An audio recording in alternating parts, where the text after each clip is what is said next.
गार्डनमध्ये आल्याबरोबर जास्वंदीचे फुलं खूप आकर्षक दिसतात. तसे या झाडाला खूप छान फुलं येतात, पण आज 2च फुलं दिसत आहेत. आणि आमच्या डाळिंबाच्या झाडाला पण सध्या खूप डाळिंब आलेले आहेत. त्यामध्येच मला एक मोठं डाळिंब दिसलं.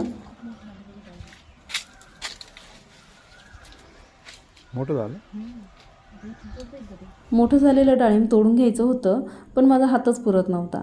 शेजारच्या मावशीच्या कंपाऊंडमधून तोडता आलं असतं, पण त्याही मावशी घरी नव्हत्या. डाळिंब तोडण्याचा मी बराच प्रयत्न केला, पण मला काही ते तोडता नाही आलं. त्यानंतर यांनी एका हाताने फांदी ओढून घेतली आणि त्यानंतर मग मी डाळिंब तोडलं. तर इथे बघू शकता तुम्ही किती छान डाळिंब आलेलं आहे आणि एकदम मोठं झालेलं आहे. असेच या डाळिंबाच्या झाडाला डाळिंब येतात. अजून असे भरपूर डाळिंब लागलेले आहेत झाडाला, पण ते अजून छोटे आहेत. एकच डाळिंब हे मोठं झालेलं होतं. तर बघा डाळिंब तोडलं.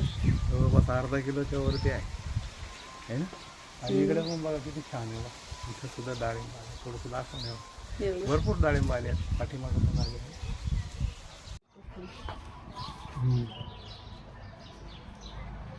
आहे छान कडीपत्ता.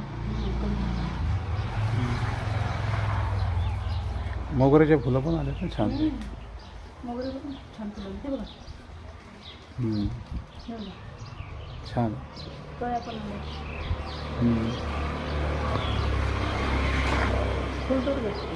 सीताफळाच्या झाडाला पण सध्या खूप छान कळ्या लागलेल्या आहेत. मोगऱ्याच्या झाडाला तर खूप फुलं येतात रोज. आणि मी जाता जाता थोडासा कडीपत्ता तोडून घेतला आणि एक जास्वंदीचं फुलही तोडलं. बघा किती छान फुल गुच्छदार आहे, त्यामुळे मी एक फुल तोडूनच घेतलं. छान पैकी दिसते. चला डाळिंब कापू बस. असं भारी ना. बघा किती मोठं डाळिंब आता आपण कापून बघू. डाळिंब स्वच्छ धुवून घेतलं, त्यानंतर कट करून घेतलं. डाळिंब कट केल्यानंतर बघा एवढं मोठं डाळिंब आहे, पण जास्त कलर आलेला नाही. कॅमेऱ्यामध्ये तर अजूनच फिक्कं दिसत आहे, पांढरच दिसत आहे, पण ते फिक्कं गुलाबी कलरचं होतं आणि खायला खूपच गोड होतं.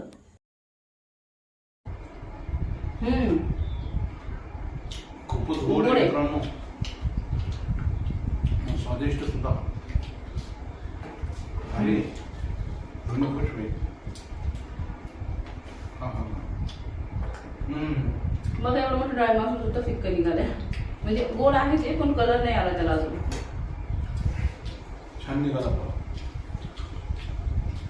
चला भेटूया पुढच्या व्हिडिओमध्ये. तोपर्यंत बाय बाय.